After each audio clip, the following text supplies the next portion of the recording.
na ina-attract ang maraming tao sa Kanya at hindi mapipigilan yung attraction na yon. Kaya kahit na nagbago ang ating pamamaraan ng pagpahayag ng ating pagmamahal, ay patuloy pa rin. Kaya hindi na tayo nakapunta sa luneta, hindi tayo nagka-translasyon, nagkaroon ng posisyon, pero yung mga tao ay lumalapit pa rin sa Poong Nazareno. At kahit na ngayon, madaling araw, na may curfew pa, ay punong-puno. Hindi lang ang simbahan, ngunit ang mga kalsada natin at ang mga kalye natin. At ito po ay hindi lang nangyayari dito sa Quiapo. Marami rin po ang mga nagsisimba na ngayon Daming tao. Ay, nakaupo. simbahan. At sa loob ng nobena natin, yung mga pari natin dito sa Quiapo ay pupunta sa ibang mga probinsya. At ganoon din, yung mga tao ay lumalapit sa Poong Nazareno. At higit pa kaysa sa atin dito ngayon na physically nandito na nagsisimba, marami rin ang sumusubaybay sa atin sa ating online Yan, facilities. online. At hindi lang sa Pilipinas, sa ibang mga bansa. Talagang magnet itong Poong Nazareno na a-attract ang maraming mga tao. Saan ba tayo na-a-attract? Hindi lang po tayo na-a-attract sa isang imahin. Ang isang imahin ay tanda lamang na a-attract tayo sa pag-ibig ng Diyos. Kasi yan po ang Poong Nazareno, ang pag-ibig ng Diyos. Ang Diyos na nakikiisa sa ating kalagayan. Kaya walang Poong Nazareno na larawan na walang krus. Nandiyan siya, dala-dala ang krus. At nabigatan sa krus, nadapa sa krus. Yan po ang ating Panginoon, nakikiisa sa ating kalagayan. Lalong-lalo na po na ngayon na mas naging mahirap ang buhay dahil sa pandemya, maraming nawala ng trabaho, maraming nakukulong lamang sa ating mga bahay at Tatlo-tatlo lang, no, sa bawat. baryo at barangay. Ngunit alam natin, nandiyan ang Diyos na kikikisa sa atin. Kaya maganda po ang ating paksa sa ating pagdiriwang ngayong taon. It is I, do not be afraid. Si Jesus ito, huwag kayong matakot. Natakot ang mga alagad. Akala nila multo sa hindi nila inaasahan na makita ang isang taong naglalakad sa gitna ng bagyo. Sino ba naman ang makaiisip ng ganon? Kaya takot sila. Ngunit ang assurance ng Panginoon, si Jesus ito, huwag kayong matakot. Ganon din po sa ating kalagayan. Sino ba ang nakaisip sa atin noong 2019 na magkakaroon ng ganitong pandemya? Kaya nga, wala namang nakaisip. Sino ba nakaisip sa atin noong nakaraang taon ng January 9, 2020? Last year, nandun lang tayo. Hindi na tayo makakaroon ng translasyon. Na hindi na tayo makakapunta doon sa luneta. Pero si Jesus is assuring us, nandito pa rin siya. Iba na ngayon ang pahayag natin ng ating paglapit sa Kanya. Hindi na sa translasyon, ngunit ang paglapit sa Kanya sa pamamagitan nitong ginagawa natin. And in a way, yun po'y isang paraan din na pinapakita sa atin ng Panginoon. Makalalapit tayo sa Kanya sa pamamagitan ng Kanyang salita. Kaya nandito nga tayo ngayon, nakikinig sa salita ng Diyos. Nandito sa physically, sa mga online natin, o sa mga nasa labas na sa mga LED natin. At yan po yung pakikinig sa salita ng Diyos. Yan po yung paglapit Kapistahan ng natin kay Jesus.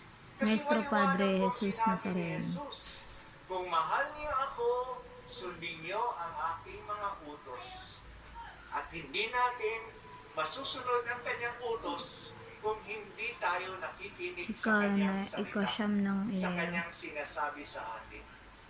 Isa pang paraan ng paglapit natin sa Diyos ay sa pamamagitan ng banal na komunyon. At sinisika po ng mga kaparian natin sa Quiapo na kahit tayo mga nasa labas ay mamigyan ng komunyon at marami tayo mga lay ministers na talagang sila'y nag-alay na ng pagod sa mga araw na ito. Hindi lang ngayong araw, pati ng nunubena natin at dito araw-araw sa Quiapo na idala si Jesus sa mga tao sa banal na komunyon. At lumalapit tayo kay Jesus kapag tayo'y nagdadasal. Kaya kahit na hindi tayo physically present dito ngayon sa ating pagdadasal sa ating mga tahanan, o sa ating mga bahay, sa online connection lang, lumalapit po tayo sa Diyos. At lumalapit tayo kay Jesus, ang pag-ibig ng Diyos sa atin. At tanda po ng pag-ibig ng Diyos na siya rin ay lumalapit sa atin sa mga paraang hindi natin inaasahan. Noong ang mga Hudyo ay nagrebelde laban sa Diyos, nagreklamo, pati na ang pagkain na galing sa langit, ang manna ay inireklamo nila.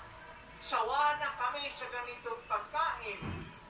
Kahit na ginagabayan sila ng Diyos sa disyerto, nandyan yung alapaap na nasa taas para hindi sila mainitan ng araw. Nandyan yung liwanag, no, nasa harap nila sa gabi. Ngunit nagreklamo pa rin sila. Kaya ang parusa, yung mga ahas na makakamandag, at marami ang namatay. Inamin nila ang kanilang kasalanan. Humingi ng tawad. Humingi ng panalangin kay Moises na ipagdasal sila sa Diyos. At ginawa ni Moises. At nagpadala ang Diyos ng solusyon. Ang solusyon ay larawan ng kanilang kahirapan. Ang Gagapang. ahas. Ahas na nakalagay Kaya sa simbolo ng bibig. Dr. Ahas. Ngunit kapag tumingin sila doon, Ahas, ganun. Yung simbolo tutuklawin ng pa Dr. rin sila ng mga ahas na nandiyan sa paligid nila. Titi. Tumingin sila doon, ay hindi sila mamamatay. Ayan po ay sinabi rin ni Jesus sa ating ibanghelyo. Kaya pala ngayon. yun nandun sa... Yun yung logo, yun yung simbolo nila. Tulad ng si Moises, itinaas niya yung ahas sa disyerto. Ganon din ang anak ng tao'y itataas. At kapag tumingin tayo sa Kanya ng may pananalig, Ganun. hindi lang sa maliligtas tayo, ngunit mabibigyan tayo ng buhay na walang hanggan.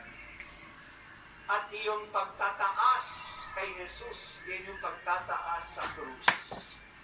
Alam naman natin, ang krus ay instrumento ng parusa, instrumento ng pagpatay, na pahirapan ang kapwa. Hindi po tinanggihan ni Jesus na siya ay iakyat sa krus. At si Jesus na nasa krus ay hindi na po parusa. Yan po ay isang kaligtasan na para sa atin.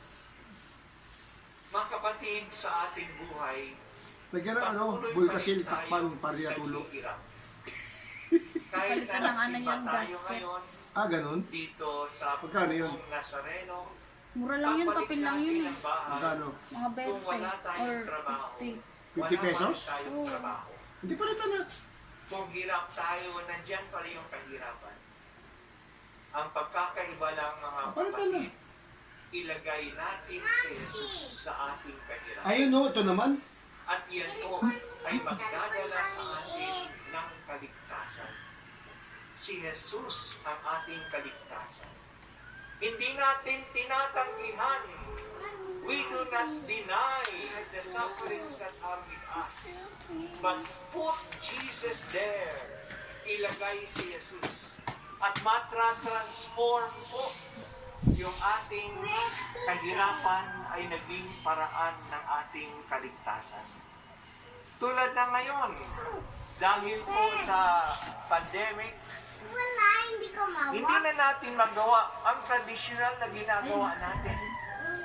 Pero mas lumapit ang maraming mga tao kay Jesus.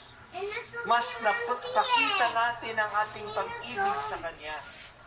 Sa ating ngayong iba't ibang paraan ng pagpapahayag ng pananampalataya at pag-ibig sa Diyos. Yung ating pagsisimba. Hindi lang sa Quiapo, sa iba't ibang mga simbahan. Kaya ako'y nagpapasalamat lalong-lalo na sa Archdiocese na maraming mga simbahan nagkaroon ng nobena, nagkaroon ng piyesta ngayon ng Nazareno. At yung mga tao ay napalapit sa Diyos, mas maraming mga tao. Kaya mga kapatid, ito po ang mensahe ng poong Nazareno. Ang Diyos ay nakikiisa sa ating kalagayan. Hindi lingid sa Kanya ang krus. Dala-dala niya ang krus. Nadadapa siya dahil sa krus. Ngunit kasama natin siya. At pangalawa, anumang krus na mayroon tayo sa ating buhay, ilagay natin doon si Jesus. Kaya ipagdasal natin. Isama natin sa ating pag-aalay sa Kanya, lalong-lalo na sa banal na misa. At yan po ay mapapabanal. Tayong lahat ay mapapabanal. Pagkatapos po ng ating misa, magpapasalamat po si Monsignor Ding sa maraming mga taong tumutulong. Kaya siya na ang magpapasalamat. Ngunit ngayon, gusto ko lang bigyan ng pasalamat ang mga tataong mga nagsisikap dito, yung mga paparian natin sa Quiapo, na talagang matagal lang pinagplaplano Ganda at ng simbahan. nakikiusap para po nag-o-organize para sa fiesta natin. Ako po'y nagpapasalamat sa napakarami mga volunteers dito sa atin, mga nagsiserve dito sa atin, pati na sa labas, pati na yung mga ihos. Kanina papunta ako dito, Daming tao. nahirapan din ako kasi maraming nakaharang. Maraming mga pulis na nakaharang. At maraming mga daanan na hindi madaanan. Pero nakita kong pagkakaiba. Kapag kinausap yung pulis, very Disiplinado. matter of factly, hindi pwede. Sorry na lang. Pero kapag kinausap yung mga ihos, may puso ang kanilang paglilingkod. Naghahanap ng paraan. Dito makikita natin ang pagkakaiba ng isang nandito lang kasi duty nila o yung isang nandito kasi deboto sila. May pagmamahal sila. Ako'y nagpapasalamat din sa ating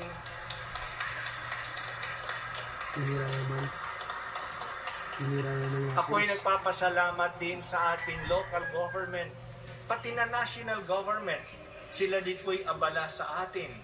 Pati na sa ating mga kapulisan, sa ating mga barangay, na nandito po upang tulungan tayo. Salamat sa inyong lahat. Lalong-lalo na po sa inyong mga deboto. Maraming salamat po sa inyo. Tatlo-tatlo lang ng sa ano. Nakakataba ng puso ang Kuan. inyong pananampalataya. Talagang Pilipino. na-attract tayo Maayos eh. sa Panginoong Yesus, ang pag-ibig ng Diyos na sumasa atin. Amen. Tumayo na po tayo at sabay-sabay natin ipahayag ang ating pananampalataya.